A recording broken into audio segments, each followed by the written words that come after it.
welcome to the episode of the GSMC Wrestling Laureate podcast brought to you by the GSMC Sports Network. I'm your favorite wrestling fan here. Hoping you guys had an amazing, fantastic Monday, Tuesday. Today is Wednesday in honor of my mother, who once told me that Wednesday is she used to call it hump day, and now, guys, don't get all crazy. It's just like when you're trying to get over the hump of the week, and then you get to Thursday and Friday, and then it's all downhill from there to the weekend. We have a fantastic college football prepared for you on Saturday. You guys are going to watch some serious playoff contentions. We're also going to watch the NFL. We got week 14, 15, 16, 17. Yeah, it's crazy. It feels like the NFL week, the year. Literally, it's came and gone, and now we're going to be stuck watching some teams in the playoffs. I got to be honest, the NFL playoffs this year, I don't know why, and I'll keep this very brief. I just feel like the Chiefs recently have been very, very boring, and they're such a boring team to watch because they keep winning. They pull, wins out of their ass, and they end up, all they do is win, no matter what. That's, I picked up some Buffalo Wild Wings on Sunday. Got some pickup order, and I went to a sports bar because it's a sports bar, and I think there was like one or two TVs with Sunday Night Football on with the Chiefs and the Chargers. Other than that, it was like, you saw La Liga on television, you saw the Lakers game, and I was actually surprised. I was like, but then again, I wasn't really surprised because I had this, I'm like, man, like, you know what, like Chiefs, it's kind of like, getting me into this Cody Rhodes kind of feel like, is this reign a little dry? Is it a little, maybe it could be a little boring, but, all in all, if they three-peat, all power to them, congratulations, but, this week, it should be a pretty interesting week of football. Well, thank you guys so much for tuning in to the GSMC Wrestling Laureate podcast brought to you by the GSMC Sports Network. I'm your favorite wrestling fan here every Monday through Friday, 8 p.m. Pacific Time, 11 p.m. Eastern Time, here to talk about the greatest thing in the world, professional wrestling. We have a great show for you today, all lined up. We got some WWE Monday Night Raw review. We're going to talk about NXT, and then we're going to have a little bit of sneak peek to AEW's Dynamite Winter is coming, which is airing right now. Obviously, it's already aired on the East Coast. Have not checked a single shred of social media. No TikTok, no Facebook, no, anything like that. So I'm going in absolutely blind. Can't wait to see it. It has a nice little, nice little card prepared. We're going to go over that. And then today is the Lucha Libre Hall of Famer, Rey Mysterio's birthday. Happy birthday to Rey Mysterio, Mr. 619. Hopefully they're out and having dinner tonight. Maybe Dominic Mysterio, Liv Morgan at the table having some awkward stare down over the table, at a restaurant. I'm just kidding. Obviously, kayfabe and stuff like that. But happy birthday to, the WWE Hall of Famer, one of the best wrestlers I've ever laid eyes on. Seriously, I feel like, he changed wrestling. He changed wrestling. Revolutionized is honestly the best word to kind of bring it up. But we're going to talk about it in that segment. In our fifth and final segment, we're going to talk about some of Rey Mysterio's most iconic matches, obviously in terms of list, obviously in terms of hand-picked materials. It's a little biased, so obviously, like, I grew up during the, during the Ruthless Aggression era, during the later, so it might be a little, obviously there's probably going to be some matches that, I overall missed. But we're going to talk about some of the good ones. I got 10 of them to talk about today, so we're going to dig into that one. Yeah. Well, before we do any of that, I just want to remind you guys to go ahead and hit up that tips and donations link. Send in those super chats, whether if we got a burning question or a hot take in terms of the world of professional wrestling. Here at the GSMC Sports Network, we are all ears. If you want to get something off your chest, this is the place. This is the format. This is the time to do it. This is a wrestling fans podcast built by a wrestling fan for a wrestling fan, so don't feel too shy, or don't feel like anything you guys say will be judged heavily like I'm some sort of expert in terms of the world of professional wrestling. I would be like, really, that's your question? No, I'm not that type of person.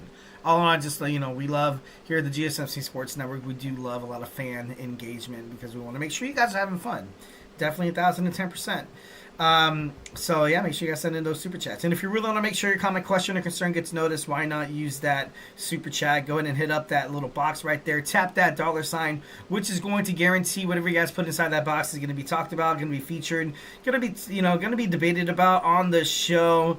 Plus, it's a great way to, ensure that our GSMC Sports Network channel, it stays up and coming. Make sure these podcasters, have a platform to do what they do best, is to make sure that you guys consume all the sports content that you guys love so much, from college football to baseball to basketball to the NHL, absolutely anything in the world of sports. We talk about it here on this sports network, so I give you the Eric Rodriguez guarantee that you will never, ever, ever, ever regret subscribing to such an amazing network.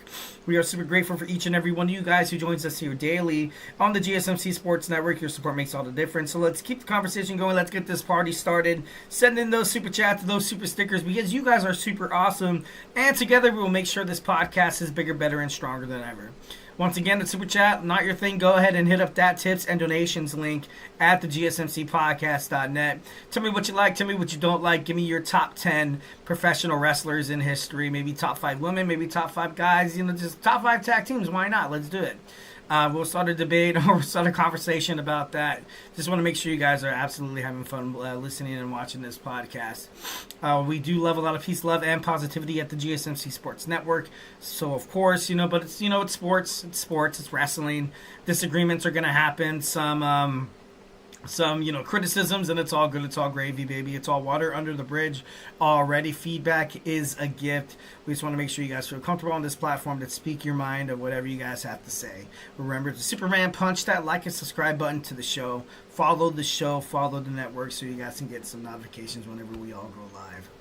All right, so without further ado, let's go and jump on into our first segment. We got some WWE Monday Night Raw review. Overall, it was decent. It was a good episode of Monday Night Raw for me.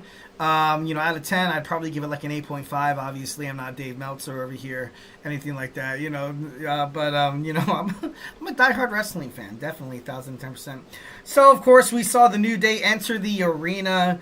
They weren't getting any love. They weren't getting any love from their peers. Obviously, after the way they treated Big E, when Big E basically offered that he'd come back, he'd manage, he'd be like he'd kind of be like not like a cheerleader. He'd be just a light in the dark alley, because it seems like they were going to break up.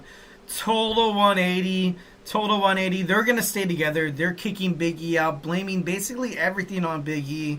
How they're hanging on him coming back. How long is it going to take for your neck to finally get, is it going to, are you ever going to be medically cleared to compete in WWE or even inside the squared circle ever in your whole entire life? And, Kofi Kingston, saying that, oh, you broke your neck, so what? Like, you know what I mean? But overall, I feel like this is an interesting, like I said before, if this is just going to be a way to kind of have that New Day breakup shock factor, like, it's cool for about, 5 to like 6, 7, maybe even 8 months. And then after that, Xavier Woods is getting bad bookings. It looks like he's not really doing anything in his respective singles category or teaming up with Kofi. And as when, on the other side of that coin, Kofi Kingston, he's getting up there. I think he's about 40 years old. So, is it going to get to a point where he's not going to be booked correctly? He's not going to get the opportunities, obviously, what these other young guys want to do. And then, that's not knocking on Kofi Kingston. That's the world of professional wrestling. That's just like, the passing of the torch. That's the reason Rye Karrion Kross was offered to go back to WWE NXT, but he quickly declined it because he did not want to take away any opportunities from these young, up and rising superstars. So, it should be interesting to find out what happens more with this storyline, but I'm into it. Gunther comes out to speak quickly. Finn Balor interrupts him. He basically said you gave somebody a title shot who didn't really deserve it, pointing to Dirty Dom. Once again, hinting at, Dirty Dom stabbing Finn Balor in the back could possibly be a storyline for the future.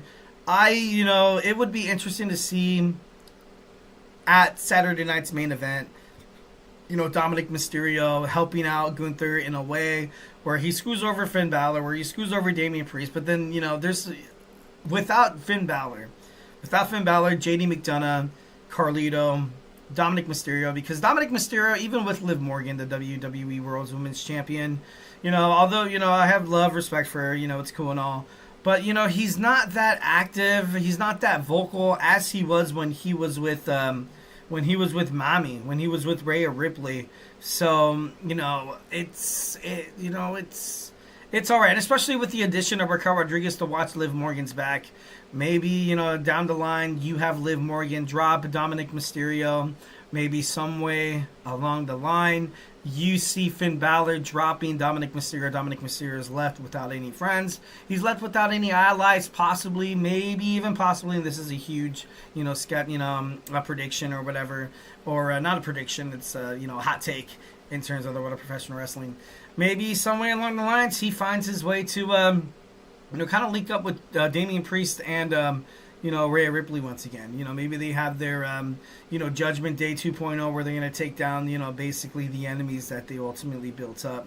Because, other than that, if Dominic Mysterio loses these two storylines, his character could be in trouble. His whole persona in WWE, it's going to take a hit.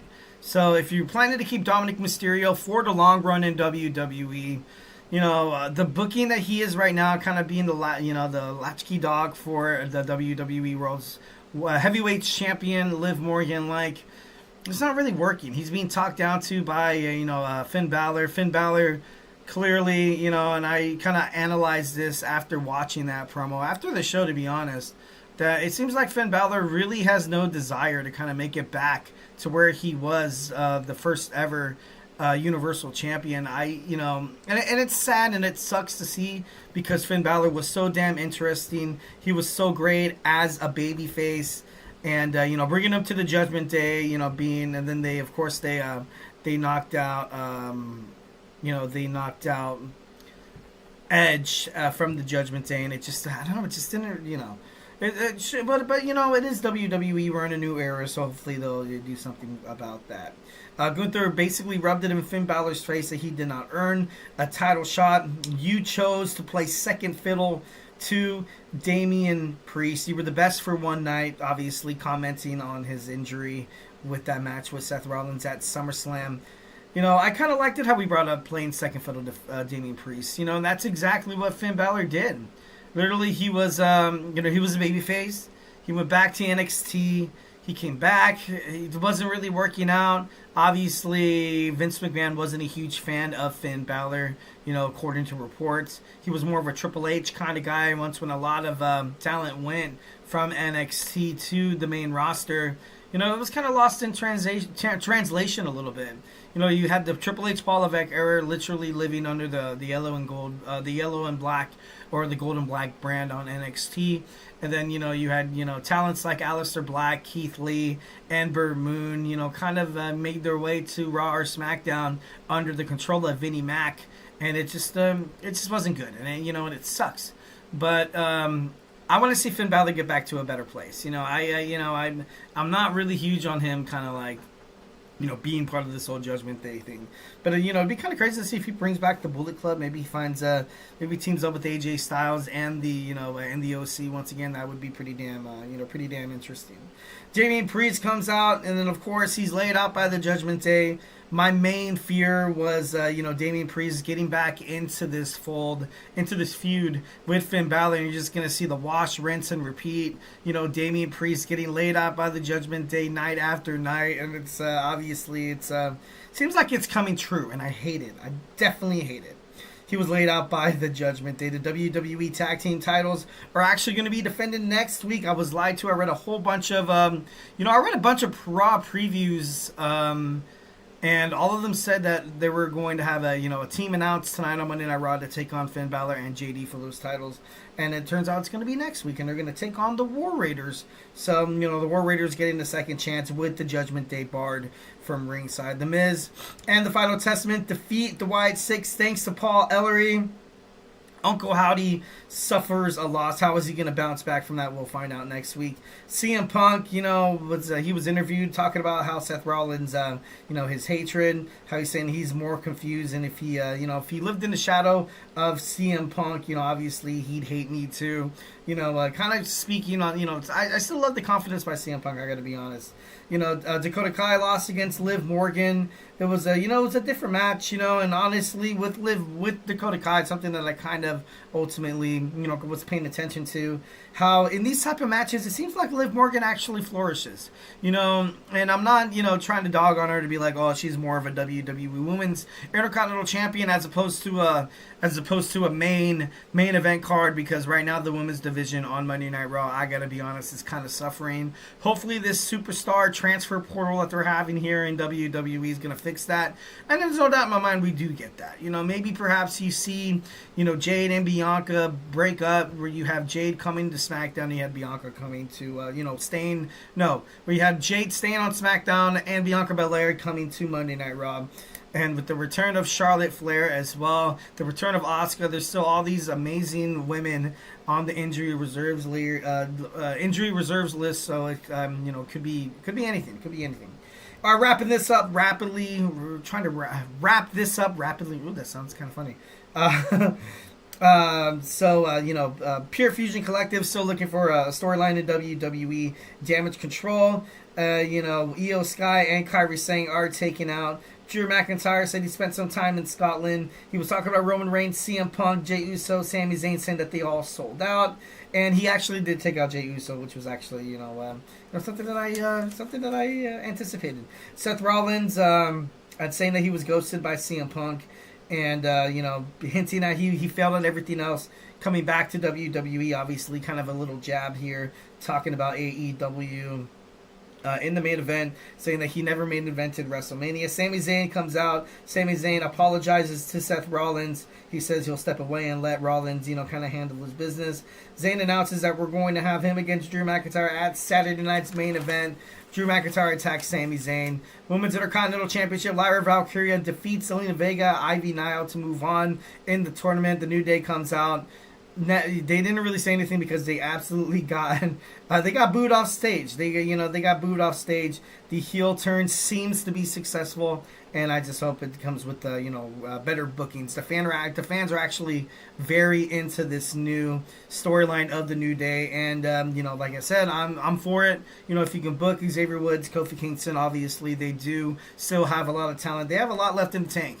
And it would, I like this new division. I definitely like this new a New Day storyline here coming up here. It's kind of funny that they got booed off stage as opposed to them being welcomed in all arms and stuff like that. Rhea Ripley against Raquel Rodriguez. This was an interesting match. Anything goes. Obviously, this was kind of a way to kind of have Rhea Ripley and Raquel Rodriguez ultimately basically show that we run things here in Monday Night Raw. We run this shiz, man. But overall, it was a good match. It was an interesting episode of Monday Night Raw, and it was great. Alright guys, so hey, do not go anywhere. We talked about some WWE Monday Night Raw. Now we're going to talk about some NXT. Obviously, it aired. I don't know why I want to keep saying streamed. It aired last night on the CW. So if you got some cool questions to talk about on NXT, make sure you guys hit up that chat and we're going to have some fun.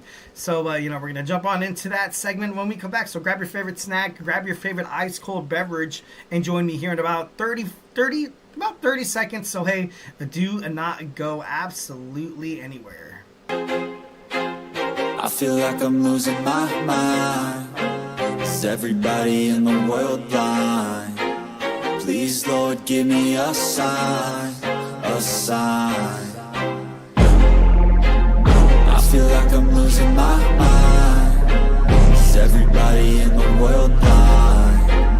Please, Lord, give me a sign, a sign. I wanna be the greatest. Everybody on the fake shit. I look around and feel like everybody is the fakest. I make this every day and I'm impatient, hoping one day I blow up from the basement. Statement, the top is so vacant. I don't hear shit that I think is amazing. Waiting for my day when I'm playing sold out shows for 1,000 faces. Hey, give me that crown, get in my way and to be put down. It ain't your place, all this my town. If I want that shit, then I'll get it right now. I'm losing it, the noose it fits. I'm losing shit, a stupid myth. You choose to live or choose to dip. You choose to fight or lose your grip and lose a gift. I feel like I'm losing my mind. Is everybody in the world blind? Please, Lord, give me a sign, a sign. I feel like I'm losing my mind. Is everybody in the world blind?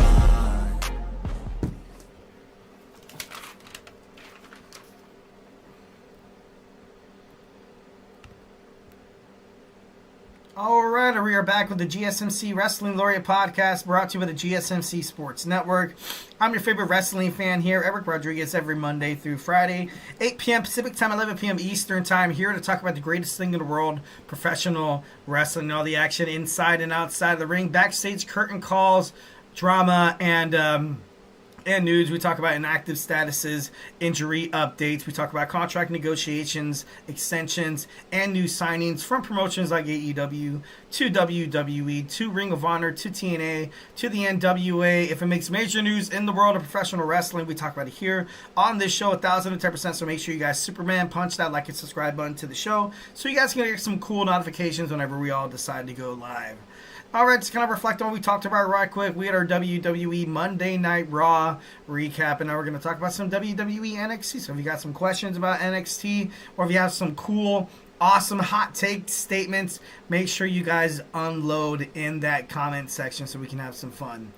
All right, so we're going to jump on into our next segment. We got some WWE NXT to talk about. But before we get into any of that, I just want to remind you guys to go ahead and hit up that super chat. Whether if you got a burning question or hot take in terms of the world of professional wrestling here at the GSMC Sports Network, we want you guys to feel like you can get anything off your chest 1,010%.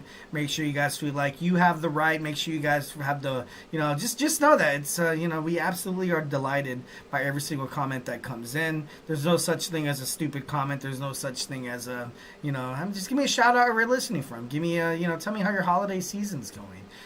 Tell me what your favorite thing is about professional wrestling. Give me your top 5 tag teams. It does not matter. Just want to make sure that you guys feel like you guys are alive. Make sure you guys know that this podcast is all thanks to you guys 1,010%. So we're going to appreciate you guys. Absolutely. All right. So, whether if you got a burning question, make sure you guys hit up that super chat right there. Anything that you guys put inside that box, hit that $sign right there. It's going to be guaranteed to be featured on the show 1,010%. Plus, it's a great way to support the channel. Here at the GSMC Sports Network, we do need a little bit of help, a little bit of, financial help from you guys. But obviously, send what you can, or, if not, just, make sure you like, subscribe, follow the show. It's going to be awesome. We are super grateful for each and every one of you guys. Thank you in advance for who joins us here daily on the GSMC Sports Network. Your support makes all the difference. So let's keep the conversation going. Let's keep this party, alive. Send in those super chats, those super stickers, because you guys are super awesome, and together we will make sure this podcast is bigger, better, and stronger than ever. Once again, if the super chat not your thing, it's all good. Go ahead and hit up that tips and donations link at the gsmcpodcast.net. Tell me what you like. Tell me what you don't like. Just remember to Superman punch that like and subscribe button to the show.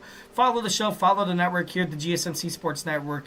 We do love a lot of peace, love, and positivity, of course, 1,010%. But in terms of talking sports, it's it's all about, there's going to be disagreements. There's going to be some criticisms. Doesn't matter. It's already water under the bridge. We want you guys to feel absolutely comfortable. Feedback is a gift. So remember to Superman punch that like and subscribe button so we can talk about some professional wrestling. All right. So without further ado, let's talk about some WWE NXT. We got Julia, the number 1 contender for Roxanne Perez's NXT World Women's Champion, who kicks off NXT. It was a good promo. I liked the fact that she came out. Although, it still seems like there's a little bit of a language barrier there.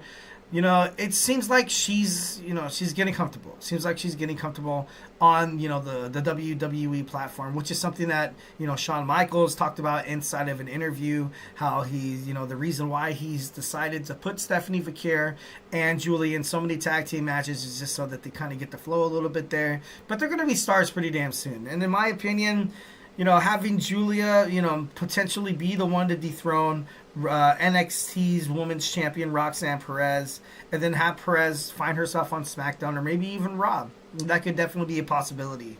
We found out from WWE President Nick Khan that, this new Raw on Netflix era isn't going to, it's not going to be rated R. It's not going to be MA. They're not going to go to like AEW, or WCW, or even the WWF Attitude Era back in the day, and kind of bring back the swearing. Although I feel like when the crowd does chant, holy crap, I feel like it won't get, bleeped out anywhere. Because I got to be honest, I was, it's a little annoying.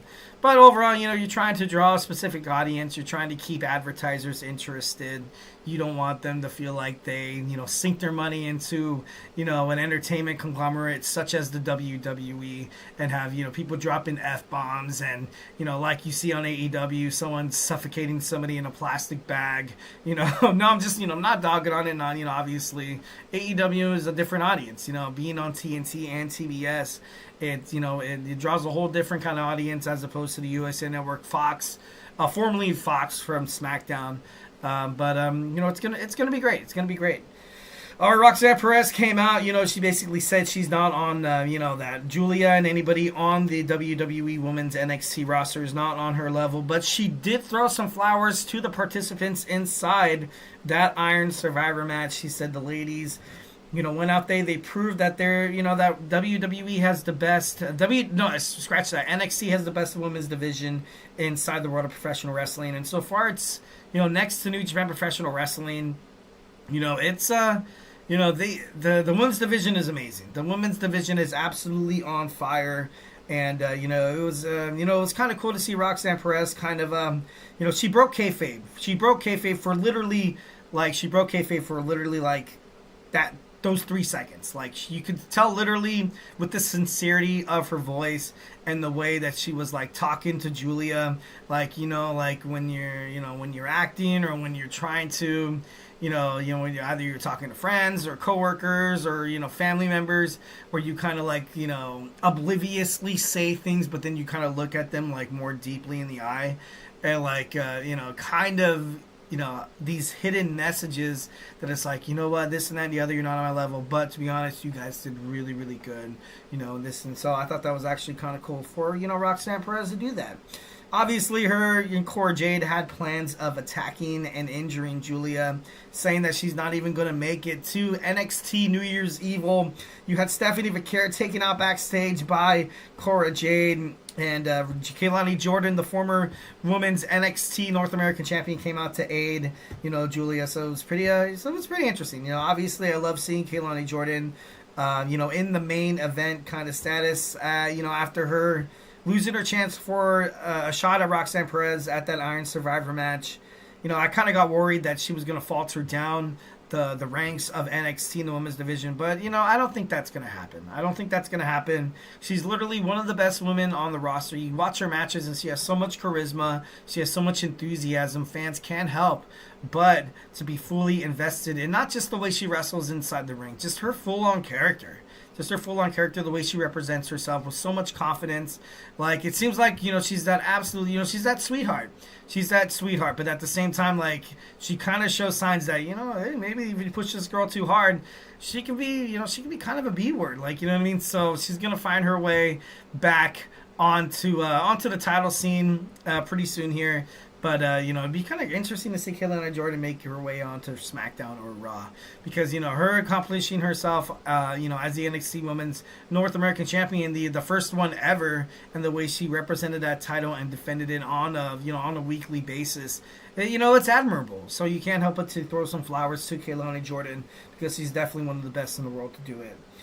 Tony D'Angelo catches Ethan Page sulking backstage, offers Ethan Page a North American Championship, and then Ethan Page, of course, there's this character, there's this inner battle that Ethan Page is kind of going through right now, and I kind of like these promos because he's literally bringing the audience on, who's watching into basically what's happening in his head.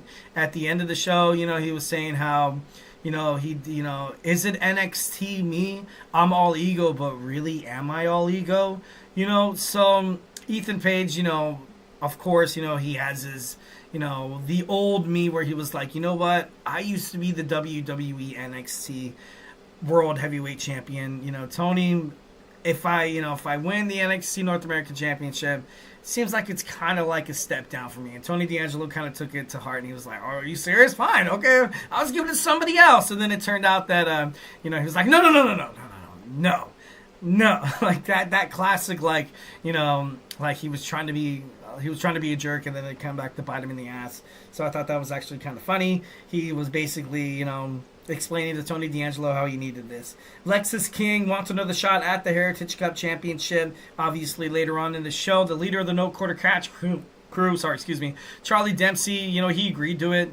He said, hey, if you roll with me, if you're able to kind of handle my workout, I have no problem giving you another chance. And I feel like this is a good chance for Lexis King to win this championship. I've been saying it for days. I've been having speculations. I think I've even said it on this show a couple of times, how the No Quarter Catch crew will fit better on SmackDown. I would love to see them on SmackDown. You have, Charlie Dempsey. You have Miles Bourne. I don't know why I want to keep calling him Riley Osborne. Maybe because Osborne Bourne. I'm not too sure. Tavion Heights and Ren Sinclair. It'd be kind of cool to kind of see, kind of her challenge for the Women's United States Championship. I can definitely see her inside that. So the No Quarter Catch crew was confronted by OTM, and now we're going to have a match next week. We had Wesley taking on Javon Evans, and something that I noticed during this match is that Javon Evans, he's so gifted. He's so great. And something that I definitely missed during NXT is when they used to go on commercial break, obviously before they went to the CW. They used to have picture-in-picture like all the time. But now they only have it during the big main spot matches. Which is cool and all, but as a wrestling fan, I'm like, dude, I would have loved to see this go in picture-in-picture. I liked how the win was clean. Wesley tried to pull a little bit of shenanigans, but obviously Javon Evans was able to kind of recover from that. It was a clean pin. This was a huge, huge win for Javon Evans, building up his momentum. Next, you see Axiom and Nathan Frazier in a promo backstage. Axiom said that he was worried that Nathan Frazier, his friend, was injured during the tag team during the tag team match, and obviously later on in the show, you now have Axiom taking on Obafemi, and then after that, they have a match with Gallus. Once again, I don't know why WWE wants to keep creating these inner turmoil between these two superstars. Obviously, you have this lingering cliffhanger that it's like, okay, they're going to break up now. Oh, they're going to lose and break up now. Oh, no, this is when it's going to happen. No, this is when it's going to happen. And it never does. And I don't want to see these guys break up. I love these two individuals being together. Axiom is, oh my God, Axiom is phenomenal. Nathan Frazier, simply amazing. Incredible. These two are together representing the tag team are amazing. I can't wait to see what WWE decides to do with these guys. Like I said, I hope they don't randomly break them up. That would be absolutely awful, and I would hate it. That would suck. Josh Briggs, announcing he has a new tag team. We saw a promo. He looked pretty damn good. He's, with New Japan Professional Wrestling and NOAH's Inumura. And, kind of making sure that they are a staple in the tag team division. Zarya and Soruka are talking backstage. You have Lash Legend and Jakara Jackson interrupt them. Obviously building up toward a tag team match in the future. Hank and Tank defeat Tyson and Tyreek after the match. You saw an act of, sportsmanship. You saw them shake. Saw Hank and Tank shake Tyson's hand. Tyreek did not want any part of it. You had a promo between Obafemi and Trick Williams. Eddie Thorpe was kind of standing on the side from the outside looking in, kind of looking awkward a little bit there. Saying that me and my people have been through enough. Obviously bringing up, his Native American heritage. Obafemi basically told him to shut his mouth. Saying that it's a bold accusation, my friend. So I thought that was actually kind of cool. Eddie Thorpe right now looks lost. He going through a character change, going toward a heel. He called Trick Williams a manufactured engine, Lamborghini engine. And to me, that still sounds pretty damn good. I don't know how that could be an insult at all, but it was pretty cool. Trick Williams challenges Eddie Thorpe in the NXT World Title match next week. Fatal Influence defeat Gigi Dolan and Tatum Paxley, and then you saw at the end of the match, you saw Fallon Henley get involved, join JC Jane and Jasmine X to attack Gigi and Tatum, but Shotzi is back in WWE, baby. She made her way back, so I thought that was super cool. Ethan Page loses against Tony D'Angelo. Keilani Jordan and Julia fall to Cora Jade and Roxanne Perez. Eddie Thorpe at the end of the show, basically, he lied. He said, you're looking at the attacker. I thought it was a little clever. I thought it was, at the same time, I thought it was a little, I thought it was a little wonky, but overall, he got what he wanted. He has a title shot, and overall, it's he's gonna have a good match. He's not gonna beat Trick Williams. He's not, but this is gonna be a huge. It's gonna be a heel turn. It's gonna show Eddie Thorpe finally turn heel, and which is kind of crazy because he had this stint with Lexis King, where Lexis King was actually heel, and then Eddie Thorpe was the babyface, and now it's kind of switched gears. So, it should be interesting to find out some future bookings for both those superstars moving forward. All right, guys, so hey, do not go anywhere. We're going to jump on into our third segment. We got some AEW Dynamite. Winter is coming. We have a little bit of a sneak peek coming up, so grab your favorite snack, grab your favorite ice-cold beverage, and join me here in about 25 seconds. So, hey, do not go anywhere. Looking for your daily fix of sports talk without having to pay for it? GSMC Sports Network is available on YouTube. Just search GSMC Sports Network. Get your fix of daily sports talk shows on YouTube, absolutely free. NFL, college football, NBA, MLB, MMA, UFC, fantasy football, and so much more. GSMC Sports Network has shows running all day long, with new sports shows starting every 2 hours. Just like on your favorite cable sports channel, except GSMC Sports Network is absolutely free. Just search GSMC Sports Network on YouTube to catch one of your new favorite shows, like the GSMC College Football Podcast, Chip Shot Football Podcast, Hoops and Heels Women's Sports Podcast, GSMC Basketball Podcast, and so many more. Check it out for yourself. GSMC Sports Network, now available on YouTube absolutely free. Search GSMC Sports Network on YouTube right now.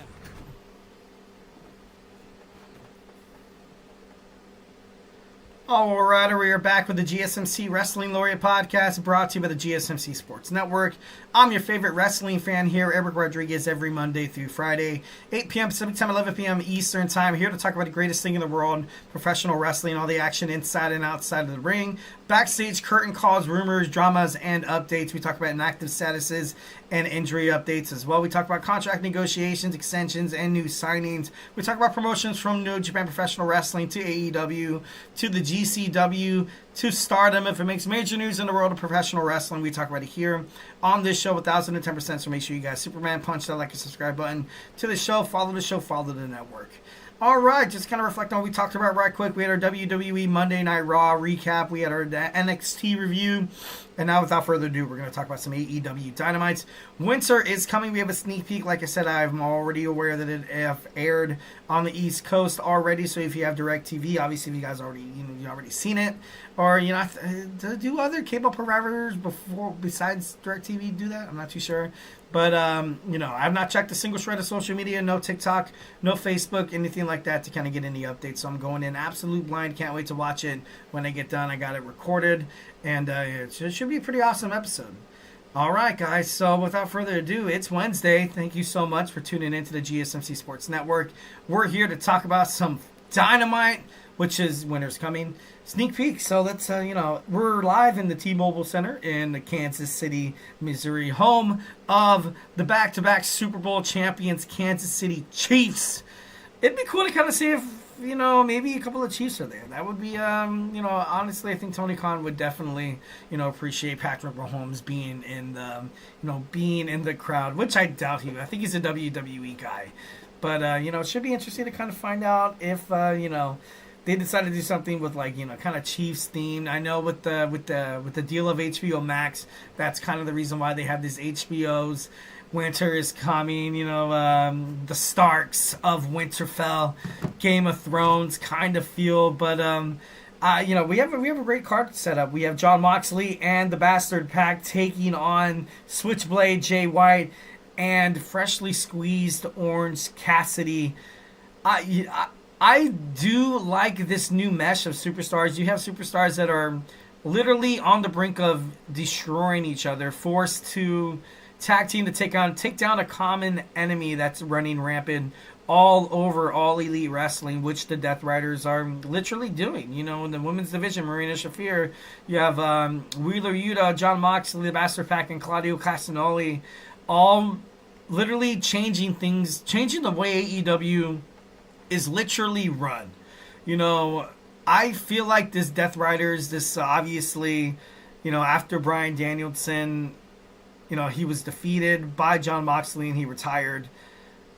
This storyline has literally kind of sucked all the air out of the room. And when I say that, when you think about the heels, that were on AEW, you had Hangman Adam Page come back, with an axe to grind to take out Swerve Strickland. Now he's getting a little mutual, a little bit where he's not mutual, he's neutral. He's neutral where he's not, he's still kind of like, hinting at a heel, but he's not necessarily there yet. Also, Switchblade Jay White of the Bang Bang Gang, when they were, double trios champion and 6-man Ring of Honor champions, they were kind of, the Bang Bang Gang was a little obnoxious. Like, it was kind of like, it was a little weird. And, all these switch, and then you had the Elite, Matthew, Nicholas Jackson, Kazuchika Okada, and Jack Perry. Now a couple of months ago, it just seems like their momentum is dead. And now they're going after the IWGP vacated titles in New Japan Professional Wrestling. They're going to fight for them at AEW Dynasty. So literally this storyline with the Death Riders literally changed the landscape of AEW. So Tony Khan, this is, these are only good things with Jon Moxley kind of being at the helm, kind of steering things in terms of creative. I heard he actually is kind of, doing his own stories. But so far, it seems like it's making sense. I do like how this new Death Riders storyline has literally lit a fire. They lit a fire under Orange Cassidy, how he went, how he was literally on Dynamite, Collision, and Rampage, came out with like a, t-shirt and jeans, sunglasses, not really, acting like he gives an F or anything like that. So this, kind of, he seems like a more active, maybe he's, he has this responsibility. He's like, what, maybe I can't just keep skating on by in AEW. I got to stand up for myself. I got to stand up for everybody in the locker room. I got to stand up for the crowd to make sure Jon Moxley doesn't stay the AEW World Heavyweight Champion, because so far it's been nothing but chaos. It's been nothing but bad things. Even Christian Cage, it seems like, although he is still, top rated, jerk and top rated heel, even him, people are kind of chanting him on, wanting him to get into the fray, wanting him to, defeat Jon Moxley. So, this whole storyline is some predictability. I like it. I think it's going to a nice direction. And I think at this time, AEW definitely needs that.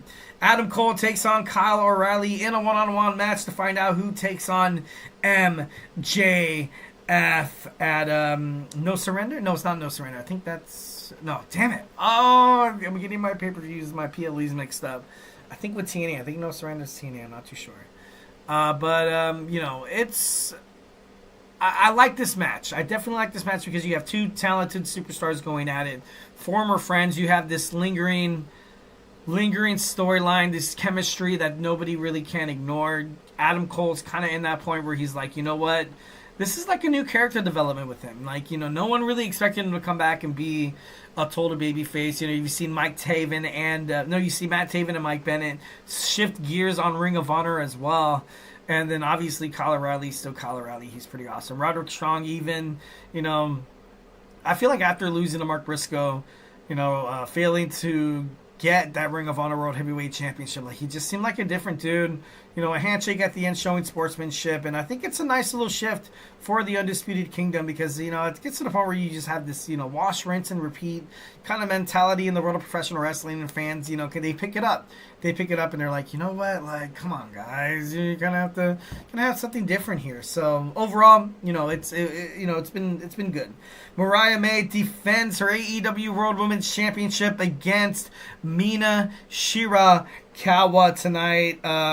This match, it's going to be good. It's going to be, I personally think that, I think Mariah May is going to retain. I think she's going to retain, and maybe, somewhere, some way, maybe, and like I said, I have no idea. I haven't watched it.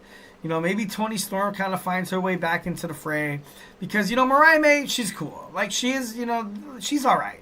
She's all right. But as a champion, like, that classic case of Liv Morgan and Cody Rhodes, sometimes you can be a good chaser, but once when you have the title, once when you have the strap on you, it's not the same feel. It's not, you don't really get the crowd riled up like you used to. And, obviously the turn against Toni Storm was one of the best storylines in AEW this past year. Definitely on my awards list for, storyline of the year in 2024. But I want to see this match. I want to see it done right. I don't want Mina Shirakawa to seem weak. I don't want her to seem like, she's not a top-tier contender like she is. But then again, I don't want to see Mariah May kind of seem like she was just Toni Storm's sidekick. Just kind of seem like she was just a pretty face that she's not really ready to kind of hold up that title, not quite just yet. So there's, this match, if it's done really well, and the women's division in AEW right now, I gotta be honest, it's kind of a little lackluster. It's not being, it's not that great. And they need a nice bounce back. Obviously, you can blame, Mercedes Moné coming in, yada, yada, yada, according to, reports and stuff like that. But, I feel like this match done really, really well. This could possibly be a match of the year kind of candidate. But, two gifted women's superstars going at it, so it should be pretty badass. Claudio Castagnoli takes on Will Ospreay, Continental Championship.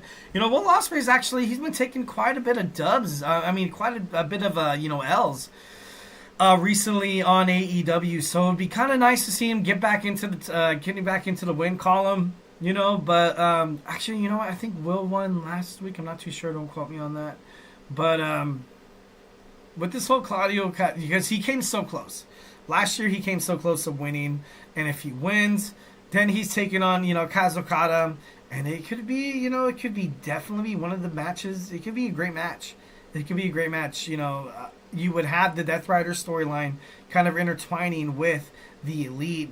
Kind of maybe hinting at, okay, maybe Matthew and Nicholas Jackson come back and, maybe they're good guys now. Who knows? But then again, you could have Will Ospreay have a chance, because you kind of always want Will to be part of the main storyline. And because so many fans love watching him.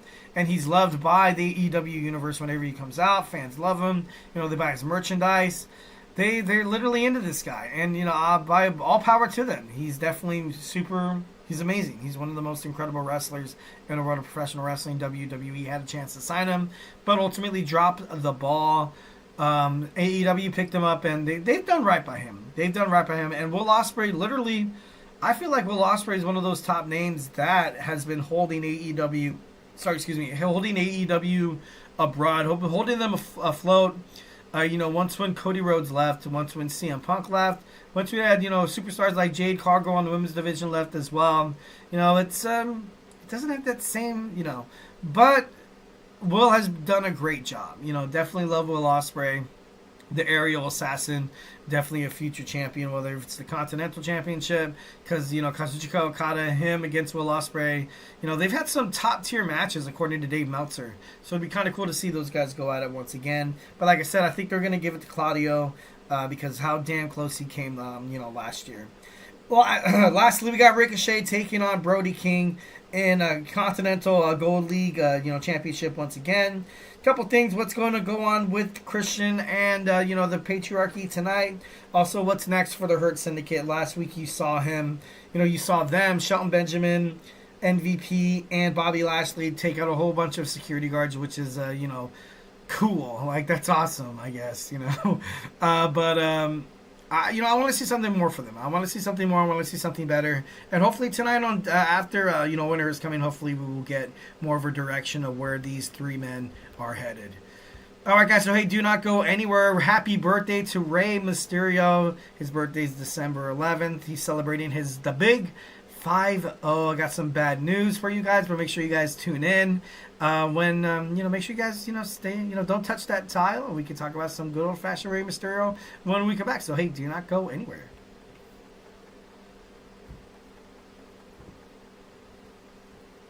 For the best and latest podcasts available anywhere, go to the podcast app on your cell phone and type in GSMC to access free content-rich podcasts on health and wellness, book reviews, sports, entertainment, relationships, social media, movies, technology, finance, and even weird news. Subscribe and download the GSMC Podcast Network's family of shows, available everywhere podcasts are found.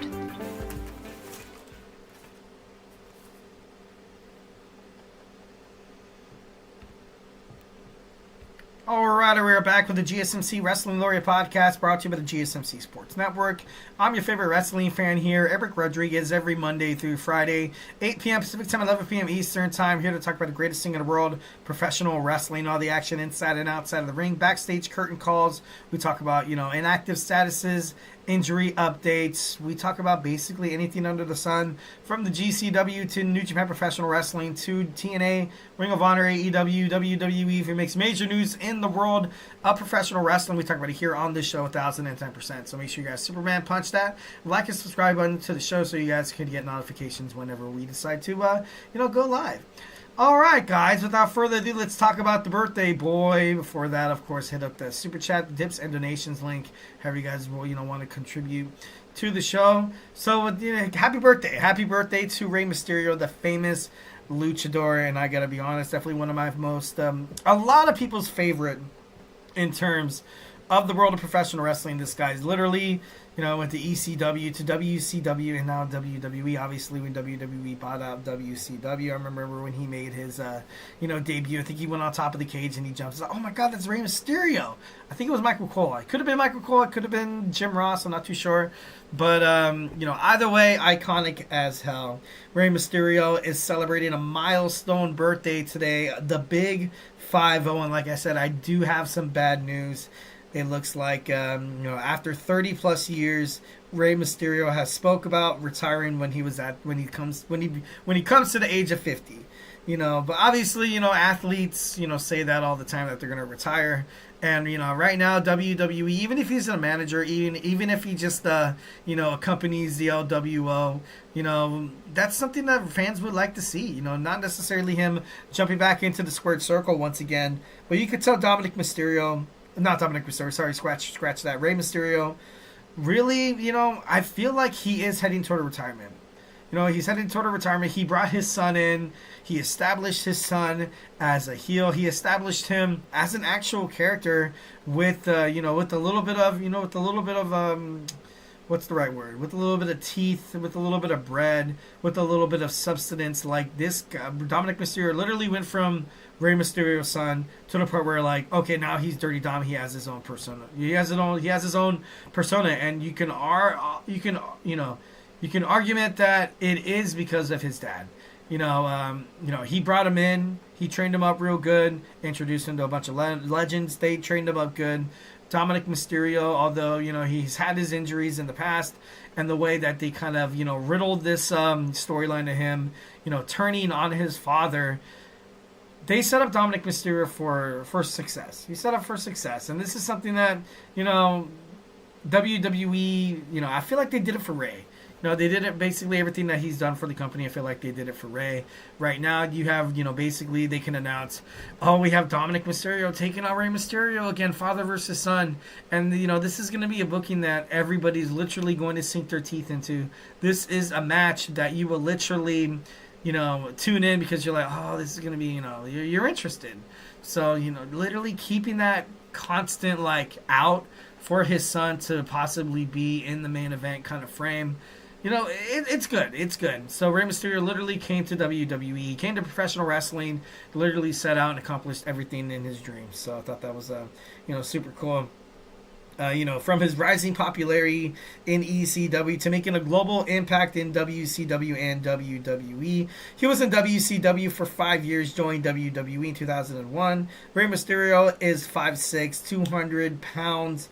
In 1997, he faced, Eddie Guerrero at Halloween Havoc, and he's a very, he popularized Lucha Libre.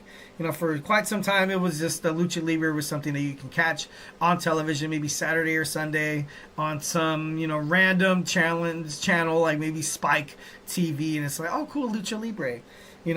He literally popularized Lucha Libre, and, he brought Mexico's fast-paced, high-flying, and he's an international ambassador. That's something that Rey Mysterio has done, super well. Obviously, you see him in the picture right there with the Boys and Girls Club, loved by all, not just fans, but of coworkers and colleagues. Also, WWE personnel and professionals. Rey Mysterio's just, he's a good man. He's a good man. He's a great father, great wrestler. You can't really get any bigger, can't really get anything better than Rey Mysterio. He's won multiple titles. He has, I think, 3 World Championship reigns. In 2006, he won the WWE Royal Rumble as the second entrant, lasting more than an hour. Like I was talking about his feud with his son when you had the spank that was heard all around the world, which was, kind of funny as hell. In 2020, at the age of 45, Rey Mysterio told the world, told Lillian Garcia, and I quote, "I don't really see myself going past 50. My body feels great now. I've been doing new methods of therapy, stem cells, hyperbolic chambers, cryo chambers, CBDs. A lot of things that benefit me. I think that has given me more longevity. And maybe him having that take could possibly mean he could be wrestling for longer than, and the end of this year. But if it's not, you kind of, you take it with a grain of salt and just kind of overall, just feel appreciative that you were here during the time to watch the best that Lucha Libre ever had to offer, that had to offer back in. And I'm not saying that there's not any other superstars out there that have made an impact in terms of the world of professional wrestling, because there's a lot. But Rey Mysterio just did it. He did it differently. In 2023, he entered the WWE Hall of Fame. Rey Mysterio told Ariel Helwani on the MMA Hour that he hopes to retire within the next year, and a year and a half, or maybe even 2. So obviously, like I said, bad news. Maybe he might be hanging up his mask pretty damn soon. Will he decide to retire? Obviously, you got John Cena's retirement tour, coming around next year. You got Goldberg wrestling his final match in 2025. AJ Styles getting injured, he's hinted at retirement before. And, all you could really do is kind of tip your hat to Rey Mysterio for drawing so much attention in terms of the Latino market, in terms of Lucha Libre, and just, kind of bringing fans from all different types of demographics together. There's a lot of professional wrestling fans that, they kind of, and I'm not trying to get political here or anything like that. Like, you mostly see, that white guy, holding up the championship. And I'm not saying it, not, trying to dig into any of those, I'm not trying to open a can of worms here. But then you had Rey Mysterio kind of do it. And, and it's not just like, it's not just about race. It's not just about ethnicity. WWE superstars literally are bulky. They're tall. They're these strapping guys that when they walk into the bar, you're like, holy crap, I would never ever want to mess with that guy. And Rey Mysterio is like, this guy's 5'6", 200 pounds, and he's able to put on quality matches. And it doesn't matter, how big the other guys are. Rey Mysterio was able to, he was able to shine himself. He was able to let other people shine ahead of him. He's absolutely great at putting over young superstars like Santos Escobar. Obviously, when he brought Andrade, but the whole LWO thing, what he's doing with with everybody in that kind of picture. And, obviously we talked about it before with his son, Dominic Mysterio, literally, kind of helping him out, kind of helping Dom out there, kind of establish himself as an actual character as opposed to, oh, that's just Rey Mysterio's son. He's going to suck once when his dad leaves. He gave him a storyline. He gave him a life. He gave them the keys to the Lamborghini to be successful in WWE. Now, you kind of have to have, now it's on WWE's booking. Obviously, you kind of still have this thing with the, with the lingering Judgment Day and his, romance with Liv Morgan, and then now with the addition of Raquel Rodriguez. But overall, Feliz Cumpleaños, happy birthday to my man, Rey Mysterio, the best Lucha Libre superstar so far. To ever, grace God's green earth. Obviously, like I said, there's probably been more that were kind of under the radar, but WWE's never really embraced, independent wrestling circuits, in the past until now with this new, WWE Next in Line and ID program, which is going to be great. All right, we talked about a little bit about Rey Mysterio. Now in our 5th and final segment, we're going to talk about some of the birthday boys' most iconic matches. So grab your favorite snack, grab your favorite ice cold beverage, and join me here in about 25 seconds. So hey, do not go anywhere.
Welcome back to the GSMC Wrestling Laureate podcast, brought to you by the GSMC Sports Network.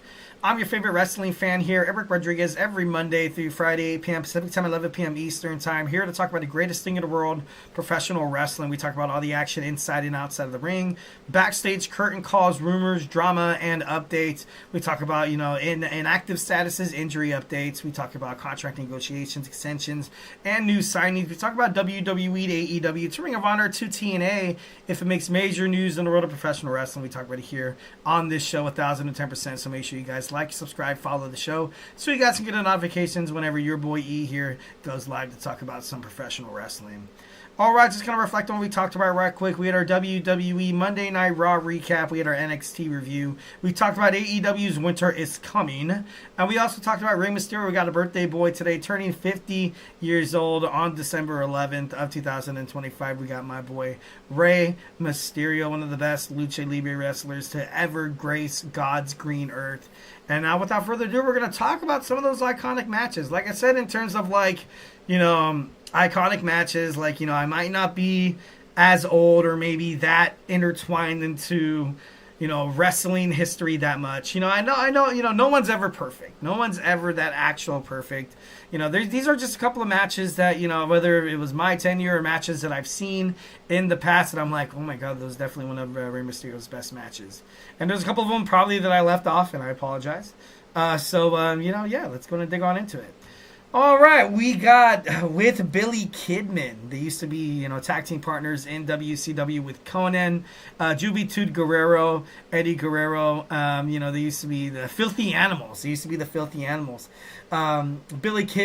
up with Billy Kidman, going up against the world's greatest tag team for the WWE Tag Team titles at Vengeance of 2003. This was a good match. This was a great match. It was good because, you had the two best cruiserweights that WCW, literally had. Billy Kidman was a huge, part of the cruiserweight division in WCW, highly underrated. Well, of course, there's a lot of WCW wrestlers that got thrown under the bus when WWE bought him out. But Billy Kidman stayed, and, his amazing work inside the ring, as well as Rey Mysterio, they were able to pick up a title match going up against, Charlie Haas and Shelton Benjamin, one of the world's greatest tag team. They lost the bout, but overall, it was kind of cool to kind of see them come back together. I think that at that time there was a lot of wrestling fans that were like, who the hell is this Billy Kidman guy? Rey Mysterio, obviously an established person himself. Overall, you thought that this was going to be a nice way for Billy Kidman to kind of make his way into that, maybe like a mid-card kind of center in terms of WWE, and it never really came through. And that's a damn shame, because Billy Kidman was so gifted inside WCW. I think he does stuff backstage with WWE. Sorry, excuse me. I think a couple years ago I saw when a fight breaks out, and then you see Jamie Noble and Jason Jordan and a lot of former WWE superstars. I think I saw Billy Kidman. I'm not too sure. But definitely one of these matches. This match was great because you kind of got a little taste of the Filthy Animals coming back together. Next, we have Rey Mysterio taking on Jack Swagger for the world title at Money in the Bank in 2010. Jack Swagger, I gotta be honest, he was all right. Wasn't my favorite superstar. He was, in my opinion, I thought he was a little poorly booked. This was his one-on-one rematch after losing the title to Rey Mysterio in a fatal four-way match. Obviously, WWE wanted to ultimately kind of recreate what happened with Eddie Guerrero and Kurt Angle with the ankle lock, where Eddie untied his shoe to kind of get the stronghold over Kurt Angle with the surprise win. And then that's the same thing what happened with Rey Mysterio. He untied his boot, and then when Jack Swagger was trying to hit that ankle lock, trying to get him to tap out, the boot fell off, and then he was able to hit an unexpected Hurricane Rana for the 1-2-3 to retain that world title. So I thought that was pretty awesome. Next, we got Jon Morrison. Rey Mysterio taking on Jon Morrison for the WWE Intercontinental Championship match on an episode of SmackDown in 2009. Rey Mysterio was suspended for violating the wellness policy and was forced to drop the Intercontinental Championship. He was able to get that rematch. Ultimately was not able to kind of pick up the dub, but this was a good match because Jon Morrison, once when WWE was using him right, Johnny Nitro. It's kind of crazy how, then he came back to WWE, did a stint with The Miz, and, didn't really work out as well. Ended up going to, I think it's TNA. I think he's not John Morrison. Johnny, oh God, I can't believe I can't remember his name. Damn it. I can't think of his name right now because I don't think he's John Morrison right now. I don't think so. But he's still in wrestling, which is good because he's a gifted wrestler. But this match was definitely one of the most iconic matches in my opinion, because at the time you had John Morrison that was getting pushed so well, and then you had Rey Mysterio. Obviously, he's freaking Rey Mysterio, and then of course with the handshake thing. I always love matches where at the end of the match they kind of give each other a handshake. I like that. Rey Mysterio taking on Dominic Mysterio, WrestleMania 39. The slap heard all around the world, father and son going at it. You could look at this match anyway from different angles. But this was, like I was talking about in the previous segment, kind of like a way for Rey Mysterio to pass the torch on to his son, kind of get him involved, not just being that guy that it's like, oh, hey, that's just Rey Mysterio's son. That's just Rey Mysterio's son. Now he actually has an identity inside the world of professional wrestling in WWE, mostly because of this feud he had with his father, Rey Mysterio. Rey Mysterio definitely, he revealed backstage in an interview, I think it was with Sports Illustrated, I'm not too sure, that he was happy once when he's able to do things with his friends and his family, he's able to kind of help out his son along the way, established himself as the real deal inside inside wrestling. That's good. So it's nice kind of having chemistry with somebody. Obviously that's his freaking son, so they're gonna have great chemistry, and it really showed on WrestleMania 39. So this is definitely one of the matches that I liked. Everybody loved the slapping. Everybody once when I think his mom slapped him too. I think so, and it was it was actually it was kind of cool. Next we have Rey Mysterio going up against Chris Jericho for the WWE Intercontinental Championship, Judgment Day 2009. Rey Mysterio's WWE Intercontinental title reigns don't really come up inside accolades in terms of Rey Mysterio, but him and Jericho had a couple of good matches, had some great matches. Obviously, Chris Jericho, he's also professional wrestling. He's professional wrestling. What is that? Honor. He's royalty. He's royalty. You gotta love and respect Chris Jericho. Whenever he was inside the Intercontinental Championship picture, a lot of fans paid more attention. And then him with Rey Mysterio just was a huge recipe for success. And it turned out to be pretty damn good because you had Chris Jericho, who could literally go from like a babyface to like the world's greatest heel. And then of course Rey Mysterio, always been a babyface. So I thought, that was pretty cool.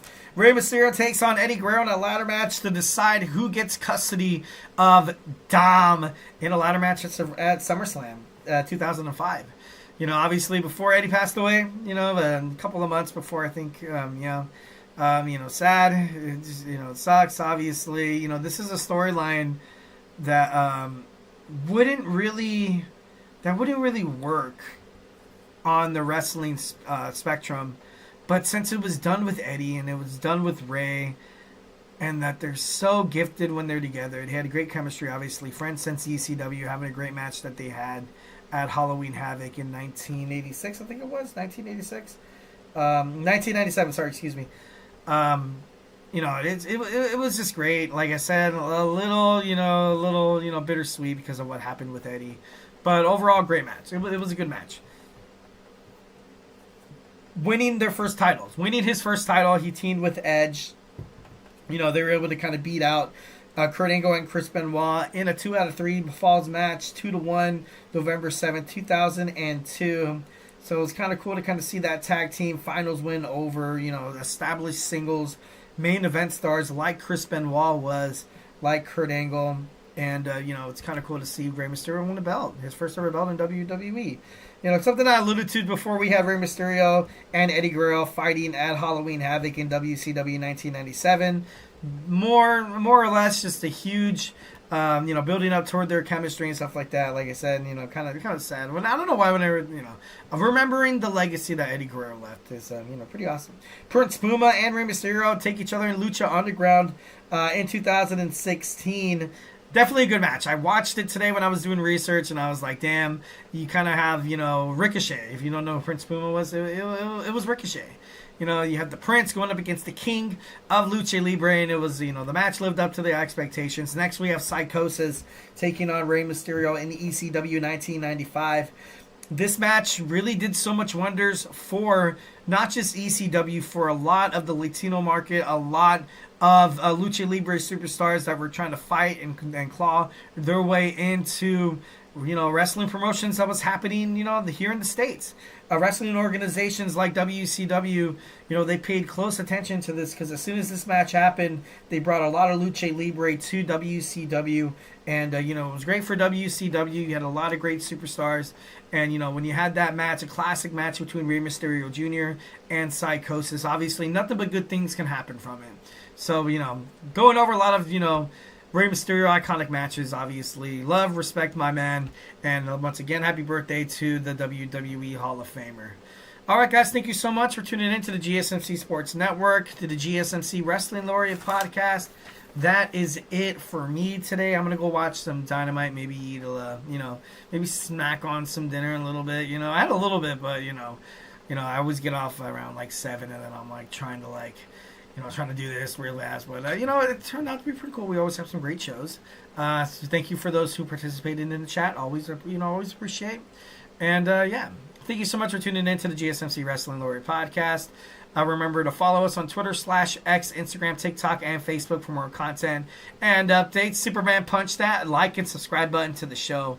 Also, if I've not made you a wrestling fan by now, we got, college football with my man Tommy with the GSMC College Football Podcast, 2 NFL podcasts, one with my boy Kenneth, the GSMC Football Podcast, one with my boy Manny, the Chip Shot Football Podcast, and of course, in terms of talking football, you always got to worry about fantasy. Find out your stardoms, find out your sit-ups, find out who to pick up off the waiver wire. Make your fantasy team, football fantasy team, into a WWE champion by watching Chris Shepard's GSMC Fantasy Sports Podcast. Don't miss that. We got all around sports with my man Nelson with the GSMC Sports Podcast and with Jeremy Sports by GSMC. Stay tuned for Emran's awesome GSMC Deadball Podcast, the man with the hottest takes, one of the most knowledgeable men about basketball, football, you name it, in terms of anything, soccer as well. My man has it on this podcast. Make sure you guys stay tuned. That's it for me. Hope you guys had an amazing time. Hope you guys had a beautiful Wednesday. You yourselves stay beautiful, but most importantly, love you.